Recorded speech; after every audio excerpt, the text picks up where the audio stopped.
Totemist. The little people. I've wrestled with sharing this experience for months now, questioning whether putting it into words would help process what happened or simply reopen wounds that haven't quite healed. But after countless sleepless nights and failed therapy sessions, I feel compelled to share my story, if only to warn others about respecting the ancient traditions of places we don't fully understand. Mike and I had been friends since college, bonding over our shared love of wilderness exploration and outdoor survival. We'd spent countless weekends exploring various remote locations across Montana, gradually building our expertise and confidence in handling whatever nature might throw at us. The Pryor Mountains had been on our bucket list for years, representing the kind of unspoiled wilderness we both craved. That fateful trip started normally enough. We'd already spent 5 days in the mountains, our routine falling into a comfortable rhythm that only comes from years of friendship and shared outdoor experience. Our campsite was perfectly situated near a clear stream, providing both fresh water and decent fishing opportunities. The isolation was exactly what we'd been seeking. No cell service, no distant traffic noise, just the pure sounds of nature surrounding us. Those first days were magnificent. We'd wake at dawn, brew coffee over our small camping stove, and spend hours fishing or hiking the surrounding trails. Mike was particularly skilled at fly fishing, his movements almost meditative as he cast his line into the crystal clear water. I preferred documenting our discoveries through photography, capturing the way sunlight filtered through the ancient trees and the wildlife we encountered. "This is what freedom feels like," Mike had said on our 6th evening as we sat by the campfire. His voice carried that peaceful tone I'd come to associate with our trips. No deadlines, no emails, no social obligations, just existing in harmony with nature.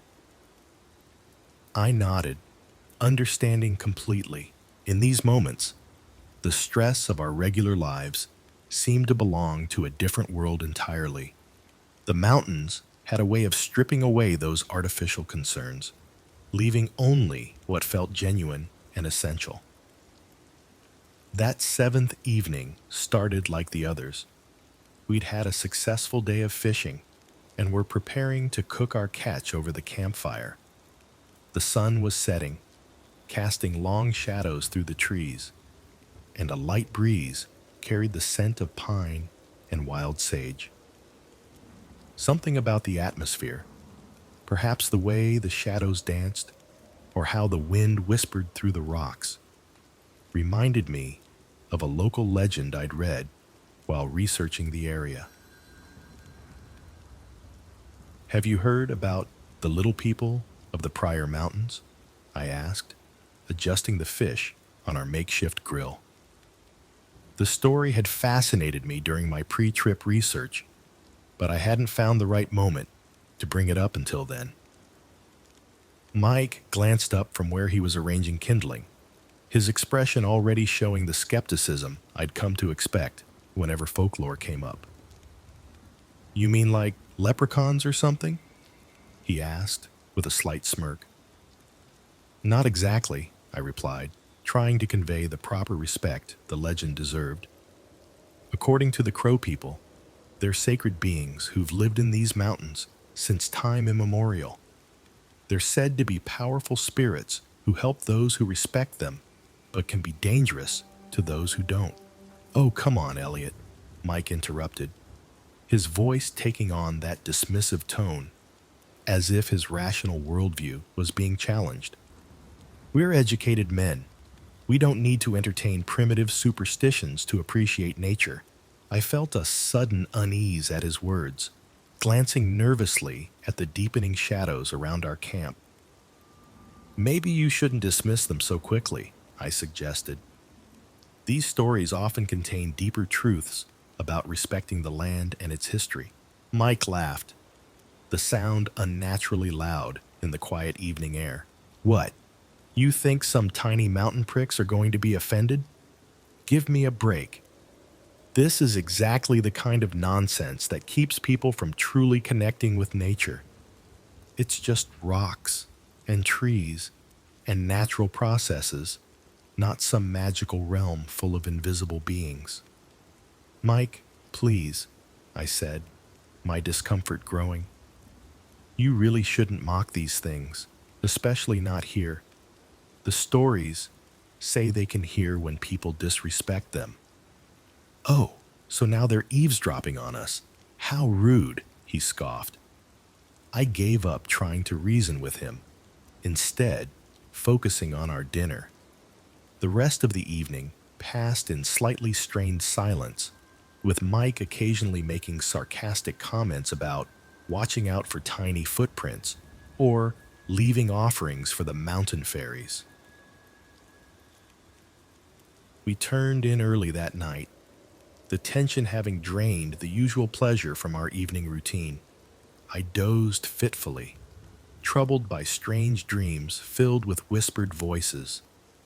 The temperature dropped significantly, and I pulled my sleeping bag tighter around me, trying to ward off the cold. Dawn brought sounds that will haunt me for the rest of my life. Mike's muffled screams jolted me awake. The morning light revealed something that defied comprehension. My friend's face had been transformed into a grotesque artwork of impossibly fine stitching. Countless threads, finer than any human needle could produce, wove through his flesh with terrible precision. They pulled his lips together in a series of delicate crosses, each perfectly spaced and pulled just tight enough to hold without tearing. Similar patterns decorated his eyelids, sealing them shut with an artistry that seemed almost beautiful in its horror. But it was his ears that displayed the most intricate work. The stitches formed spiral patterns that started deep within the ear canal and worked their way out, creating a webbed effect that reminded me of a spider's handiwork. The thread appeared to be some kind of sinew, but it shimmered slightly in the morning light, almost as if it were alive.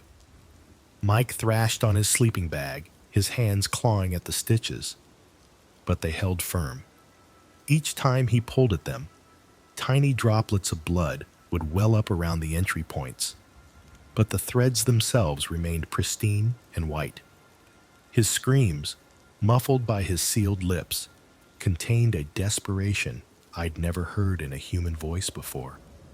I tried to help him, but my fingers couldn't get purchase on the impossibly fine threads. They seemed to slip away from my touch, as if they existed in a slightly different reality than our own. All I could do was watch as my friend struggled with his invisible bonds, his body contorting with panic and pain. The Rangers found us 3 hours later, responding to the emergency signal I'd activated on our satellite device. They evacuated Mike via helicopter to the nearest hospital, where medical professionals would later express bafflement at the nature of his condition.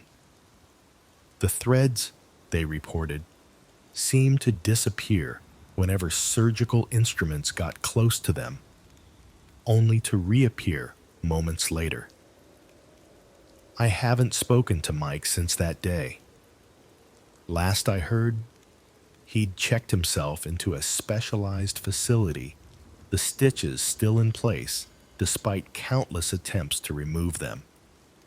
Sometimes I wonder if they'll ever come out, or if they're meant to be a permanent reminder of the respect we should have shown. I still go camping occasionally, but never in the Pryor Mountains. The lessons I learned there about respecting local traditions and beliefs have become fundamental to how I approach the wilderness now. Every time I enter a new area, I research its history and legends, not just its geology and wildlife. Some might call it superstition, but I've seen firsthand what can happen when we dismiss the ancient wisdom of those who came before us.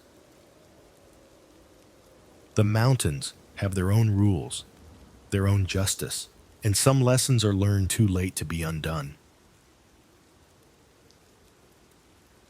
Meet. I've been carrying this story inside me for months now, letting it grow heavier with each passing day. Perhaps by sharing it, I can finally understand what happened last November. Though understanding, I've learned, doesn't always bring peace. Our move from Montreal hadn't been easy. Mark, my husband, received an irresistible offer from a manufacturing plant in rural Quebec, double his previous salary, and a leadership position that would finally put his engineering degree to good use. The girls, Emma and Sophie, were young enough to adapt quickly, their resilient spirits finding wonder in our new surroundings. But for me, the transition felt like stepping into a world that existed outside of time. Our house sat at the edge of town, if you could even call it a town. It consisted of exactly 847 residents, according to the peeling welcome sign, a general store that doubled as our post office, and an elementary school that somehow managed to maintain 6 full grades despite having only 78 students. Our closest neighbor, Anne, lived half a mile down the unpaved road, her property separated from ours by a dense wall of pine and birch trees. I found solace in morning runs. Every day, I'd wake before sunrise, when the world still held its breath in darkness. I'd carefully slip out of bed, leaving Mark sleeping peacefully. The girls' room would be quiet, except for Sophie's gentle snoring, a habit Mark insisted she inherited from me, though I'd never admit to it. The forest trail behind our house became my sanctuary. I downloaded dozens of audiobooks and podcasts for these runs, but I never used them. Something about the forest demanded silence, a respect for its ancient rhythms, the crunch of frost beneath my feet, the whisper of wind through bare branches. These became my meditation, my way of connecting with a wilderness that felt both welcoming and utterly alien. Old Anne had warned me about running alone. She'd come over shortly after we moved in, bearing homemade preserves and centuries of local folklore. Over tea and her incredible raspberry jam, she told me about the Wendigo, a creature born of human greed and hunger, transformed by the harsh wilderness into something beyond understanding. I smiled politely, filing her warnings away with other small-town superstitions, like the importance of hanging specific herbs by your door, or never whistling after sunset. The morning of November 12th began like any other. The air held that peculiar crispness unique to late autumn, when winter's approach feels inevitable but hasn't quite arrived. I'd been running for about 20 minutes when I noticed the silence. Not the peaceful quiet I'd grown accustomed to, but an absolute absence of sound that made my skin prickle with ancient instincts. The creature stood 50 feet ahead on the trail. Even now, months later, I struggle to describe it accurately. Its height seemed to shift as I watched, sometimes towering above the trees, sometimes hunching to just 8 or 9 feet. Its body defied natural law. Impossibly thin limbs that shouldn't have supported its weight, skin stretched so tight over protruding bones that it appeared translucent in places. But the antlers, they grew from its skull like ancient tree branches, twisted and gnarled, casting shadows that seemed to move independently of the weak morning light. Our eyes met. Its gaze held centuries of hunger, an appetite so vast and consuming that my own human needs seemed laughably insignificant in comparison. Time stretched, reality bending around that singular moment of recognition. Then survival instinct kicked in and I ran. The creature didn't pursue me. Somehow, that was worse than if it had given chase. I sprinted home, lungs burning, legs shaking, but that terrible knowing in its eyes told me running was pointless. Something had already begun. The changes started subtly. I found myself ravenously hungry at odd hours, craving meat with an intensity that scared me. I'd wake up at 3 a.m. and devour cold leftovers straight from the fridge, not even bothering to plate them. Mark joked about my increased appetite, attributing it to my daily runs, but his eyes held concern when he thought I wasn't looking. Sleep became elusive. I'd lie awake for hours, listening to my family's peaceful breathing and fighting urges I couldn't name. When I did sleep, my dreams were filled with vivid images of raw flesh and tender meat. I'd wake with the taste of copper in my mouth and an emptiness in my stomach that no amount of food could satisfy. I spent hours watching cooking shows, particularly those featuring exotic meat preparations. I took detailed notes on butchering techniques, optimal cooking temperatures, and the best methods for breaking down various cuts. My browser history filled with increasingly specific searches about meat preservation and traditional hunting practices. Emma noticed first. My usually affectionate 8-year-old started keeping her distance, watching me with the instinctive wariness of prey. During our weekly reading sessions, she'd sit just slightly further away than usual, her body tense as if ready to flee. Sophie, at 6, was less perceptive, but even she commented on how cold my hands had become, how my hugs felt different. Mark tried to help. He scheduled appointments with our family doctor, researched seasonal depression, and even suggested we install one of those light therapy lamps in our bedroom. But how could I explain that the problem wasn't a lack of light, but rather an excess of hunger? I began preparing elaborate meals for my family. Each dish became more complex, more time-consuming. I'd spend hours in the kitchen, practicing different techniques I'd studied. Roasts, stews, braised meats in wine sauces. Nothing satisfied the growing emptiness inside me. The girls started leaving food on their plates, claiming they weren't hungry, but I knew they were disturbed by my intense focus on the meat. The way I'd watch them eat with an expression that must have seemed predatory. The night, everything changed. I prepared a feast. I approached it with scientific precision, documenting each step meticulously. Different cuts required different techniques.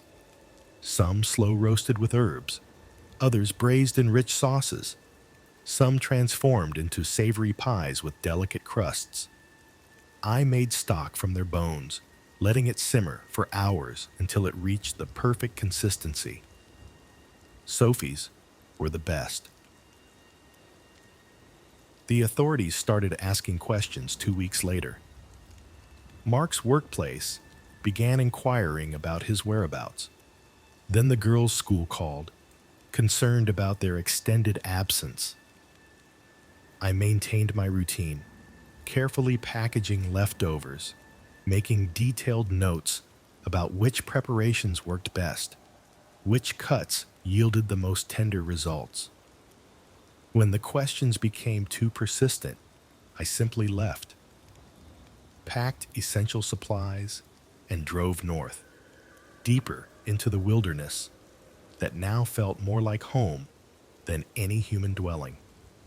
I've been moving ever since, staying in remote cabins in small towns where people don't ask too many questions.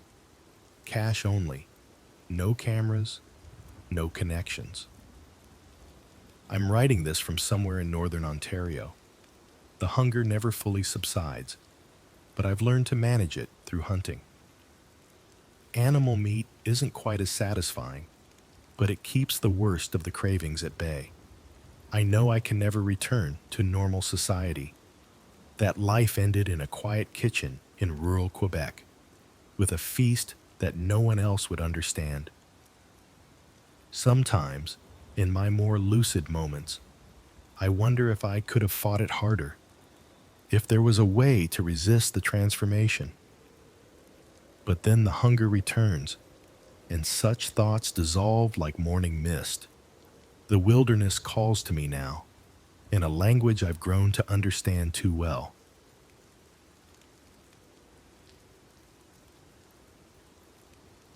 Highway 99.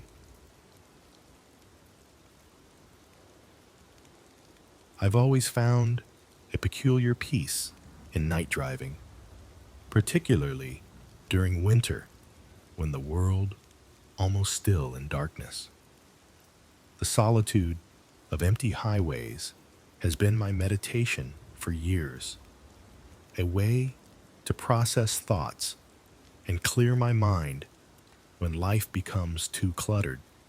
But after what happened last February, I no longer venture beyond Vancouver's city limits after sunset. At 43, I'd settled into a comfortable routine. My engineering work at a local firm kept me intellectually engaged. My modest house in the suburbs provided the quiet I craved, and my regular nighttime drives gave me the space to decompress. Being single wasn't a burden. I'd found contentment in my own company, in the freedom to structure my life around small pleasures and personal rituals. The incident occurred during one of the worst blizzards we'd seen that winter. The forecast had warned against unnecessary travel, but I'd felt an inexplicable urge to drive that night. The snow created an otherworldly atmosphere, transforming familiar landscapes into abstract shapes that danced at the edges of my headlights' reach. Highway 99 stretched before me like a ribbon of darkness, the falling snow creating an illusion of moving through space at light speed. I maintained a cautious speed, understanding the treacherous nature of winter roads. My car's heater hummed softly, and I remember thinking how the interior felt like a cocoon of warmth against the hostile weather outside. The radio played classical music, Chopin's nocturnes, I believe, creating a soundtrack that perfectly matched the ethereal scenery. The moose appeared without warning, materializing from the curtain of snow like a spirit from another world. In the fraction of a second before impact, I registered its massive form, its eyes reflecting my headlights with an almost human awareness. There was no time to brake, no time to swerve. Physics took over where human reaction failed. The impact itself felt surreal, like a moment stretched beyond normal temporal boundaries. The sound, a terrible combination of metal crushing and something more organic, seemed to echo across the empty landscape. When my car finally stopped sliding, the silence that followed felt absolute. I sat there for several minutes, hands gripping the steering wheel, breath creating small clouds in the suddenly cold interior. When I finally stepped out to assess the situation, the snow had already begun covering the tracks of what had transpired. The moose lay still, a dark shape against the white ground. I checked for signs of life, knowing already that I would find none. Using every ounce of strength I possessed, I managed to drag the animal off the road. It felt like the responsible thing to do, preventing another accident, showing some final respect to a creature that had been in the wrong place at the wrong time.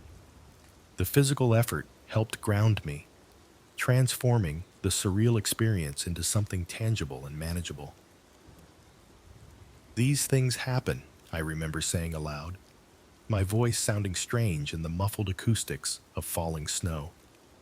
"It's unfortunate, but these things happen." The drive home was uneventful, though I took it slowly, my hands shaking slightly on the wheel. I made a mental note to have my car checked for damage in the morning, then tried to put the incident behind me. Such accidents were an unfortunate reality of rural driving in this part of the world. The first signs that something was amiss appeared gradually. Small inconveniences at first. My morning coffee spilling despite being placed securely on my desk. Every traffic light turning red just as I approached. My house keys disappearing from their usual spot, only to be found in unlikely places. I began stumbling more frequently, stubbing my toes on furniture that had remained in the same spot for years. My colleagues noticed the change in my luck. "Mercury must be in retrograde," my office mate suggested with a sympathetic smile, after watching me struggle with a printer that had worked perfectly moments before I approached it. A pattern emerged in these mishaps. Each incident seemed carefully crafted to create maximum frustration while causing minimal actual harm. It felt personal, somehow, as if the universe had developed a subtle but persistent grudge against me. The thought of the moose crossed my mind more than once during that week. I found myself wondering if there was some cosmic balance I had disrupted, some natural law I had unknowingly violated. But I dismissed such thoughts as irrational. Luck was simply probability in action. Sometimes you got more heads than tails. Sometimes the universe seemed to conspire against you, and all you got was tails. It would pass.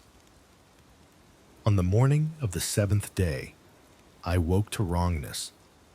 The air in my bedroom felt thick and heavy, carrying a foul stench that didn't belong in my meticulously maintained home.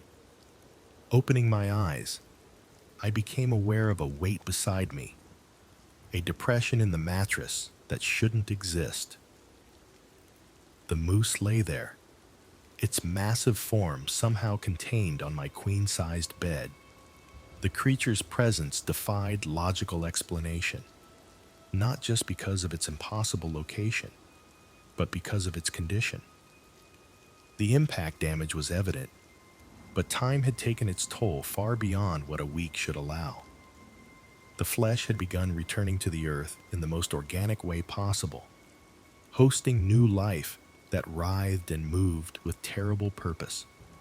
The creature's eyes, once reflective in my headlights, now hosted small ecosystems of their own, tiny movements visible beneath what remained of the surface. I didn't scream. Somehow, that seemed inappropriate in the face of something so fundamentally wrong, yet terrifyingly natural. Instead, I found myself frozen, observing details my mind tried desperately to reject. The way the creature's chest still moved slightly with phantom breath, how its limbs twitched occasionally, as if remembering their last moments of life. The small sounds of activity emanating from places that should have been still. Time became meaningless as I lay there, watching natural processes accelerated beyond possibility. The moose's form seemed to shift and change, simultaneously decaying and renewing itself in ways that challenged my understanding of biology. Occasionally, its head would turn slightly toward me, those ecosystem eyes appearing to observe my reaction to this impossible visitation. When my alarm finally broke the spell at 7 o'clock a.m., the moose was gone. The only evidence of its presence was a subtle depression in the mattress beside me and the lingering odor that took days to fade completely.